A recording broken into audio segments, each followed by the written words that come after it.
Ukrainian attacks have spurred a state of emergency declaration in Crimea, and that headline tells you just how dramatically this war has shifted in recent weeks. Russia's authorities in Crimea declared a state of emergency on Friday after weeks of relentless Ukrainian air attacks, capped by an overnight drone strike that appears to be one of the largest of the entire war. Russia's defense ministry reported intercepting 660 Ukrainian drones in a single night, with Crimea and about a dozen other Russian regions targeted. And that wasn't all. By Friday morning, another 46 drones had been shot down. The ministry said nothing about damage or casualties. So what's driving this escalation? Ukraine has made significant advances in drone and missile production, and that's allowing Kyiv to launch bigger, longer-range attacks that are increasingly able to overwhelm Russian air defenses. The result, a war that Russian civilians had largely been shielded from, is now hitting home in ways they haven't experienced before. Crimea, the Ukrainian peninsula Russia illegally annexed in 2014, is feeling this especially hard.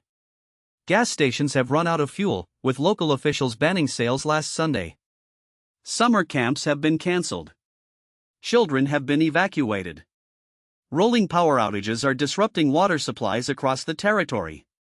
And the tourist exodus is striking. Bookings in Crimea for July and August have fallen over 30% compared to last year, and by 43% in Sevastopol, the peninsula's largest city.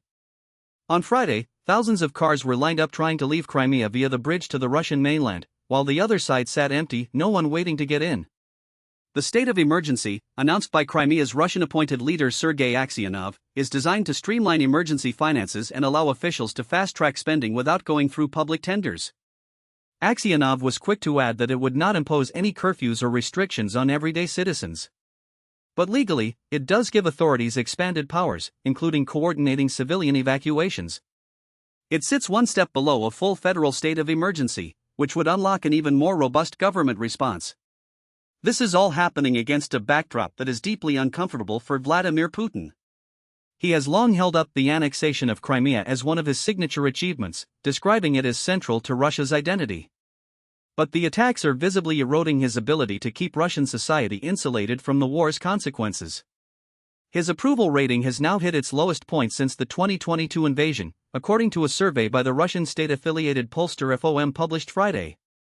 Putin himself has kept a low profile, dismissing the strikes this week as Ukraine's attempt to, quote, rattle Russian society. It's worth noting the full picture here. Ukraine may be growing more confident. Last week's massive drone strike on the Moscow region forced 4 international airports to suspend flights, severely damaged a major oil refinery, injured at least 17 people, and killed an 8-year-old girl. Russia set it down 992 drones in that single assault, the largest number ever recorded in one attack. But Ukraine still faces a serious disadvantage when it comes to ballistic missiles.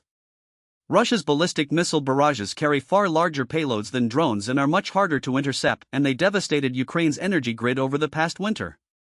Ukrainian officials say they are now pushing to develop their own ballistic missiles domestically. And on a separate note, Friday, Ukraine and Russia conducted a prisoner swap, exchanging 320 soldiers total in Belarus near the point where the three countries meet.